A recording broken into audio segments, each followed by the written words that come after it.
சிவகங்கை மாவட்டம் தேவகோட்டை அருகே வாரிசு சான்றிதழ் வழங்க 5000 ரூபாய் லஞ்சம் வாங்கிய கிராம நிர்வாக அலுவலர் கைது செய்யப்பட்டார். திடக்கோட்டையைச் சேர்ந்த ராஜா என்பவர் வாரிசு சான்றிதழ் கோரி VAO சுதாகரை அணுகிய நிலையில் அவர் லஞ்சம் கேட்டது குறித்து லஞ்ச ஒழிப்பு துறையில் புகார் அளித்தார். தொடர்ந்து மாவட்ட நீதிமன்றம் அருகே உள்ள பேக்கரி கடையில் வைத்து லஞ்ச பணத்தை பெற்றபொழுது சுதாகர் கையும் களவுமாக பிடிக்கப்பட்டார். புதுச்சேரி ஆஷா பணியாளர்களின் ஊதியத்தை 10,000 ரூபாயில் இருந்து 18,000 ரூபாயாக உயர்த்தி முதலமைச்சர் ரங்கசாமி உத்தரவிட்டுள்ளார். இதற்கு நன்றி தெரிவிக்கும் விதமாக எம்ஜிஆர் தொப்பியுடன் கூடிய முதலமைச்சரின் படங்களை ஏந்தி ஆஷா பணியாளர்கள் சட்டப்பேரவை முன்பு உற்சாகமாக முழக்கமிட்டனர். தங்களின் கஷ்டங்களை உணர்ந்ததால் அவரை மக்கள் திலகத்துடன் ஒப்பிடுவதாக அவர்கள் நெகிழ்ச்சியுடன் தெரிவித்தனர்.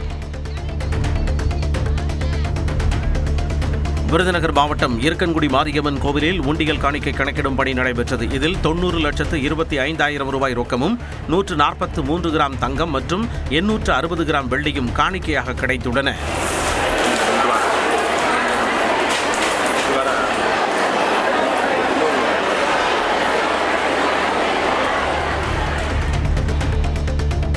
புதுக்கோட்டை மாவட்டம் இளஞ்சாவூர் முத்துமாரியம்மன் கோயில் பூச்சொரிதல் விழா கோலாகலமாக நடைபெற்றது. மின் விளக்குகளால் அலங்கரிக்கப்பட்ட வாகனங்களில் ஆட்டம் பாட்டத்துடன் பூக்களை அம்மன் சன்னதிக்கு கொண்டு சென்று பொதுமக்கள் வழிபட்டனர். ஏராளமான மக்கள் இதில் பங்கேற்றனர்.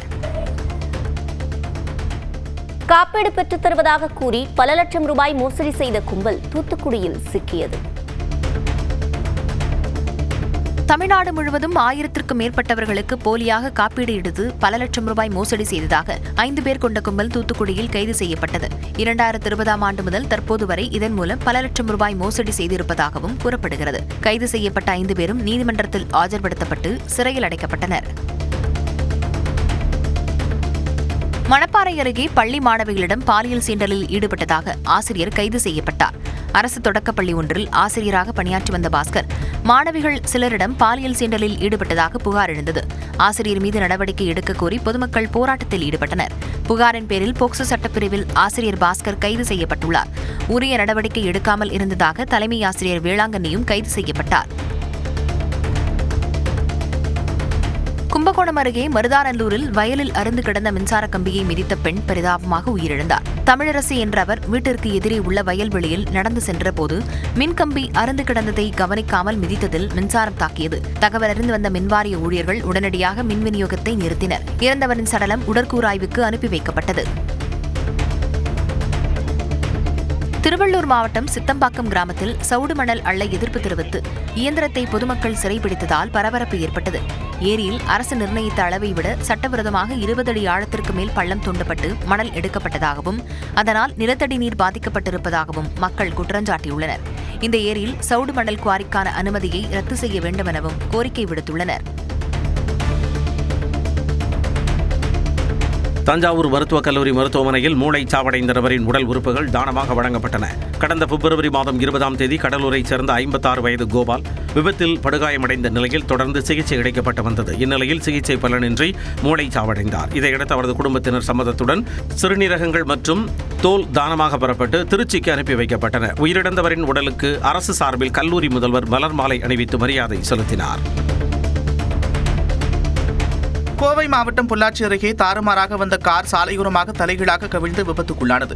ஆலியார் நோக்கி வேகமாக சென்ற கார் மணல்மேடு பகுதியில் விபத்துக்குள்ளானது.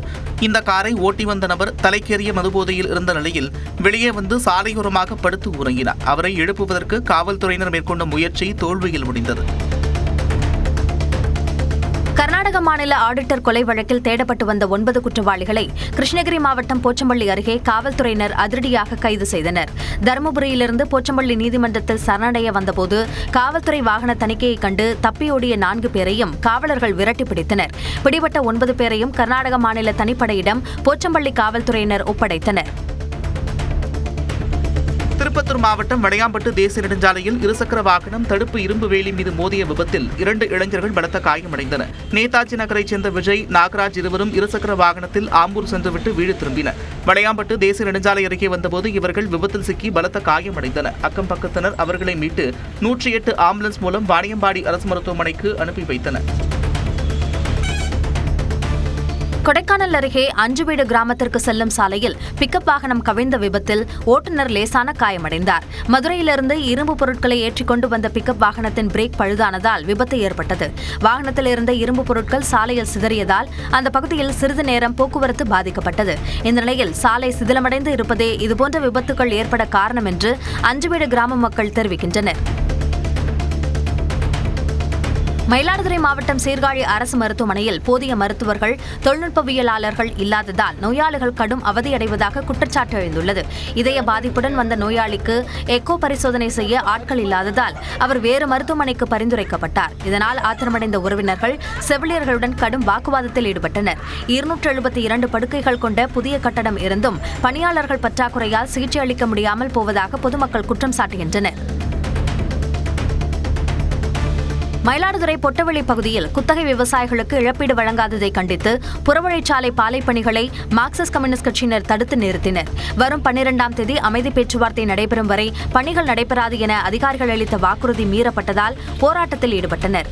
காவல்துறையினர் தலையிட்டு சமாதானம் செய்ததைத் தொடர்ந்து தற்காலிகமாக பணிகள் நிறுத்தப்பட்டன.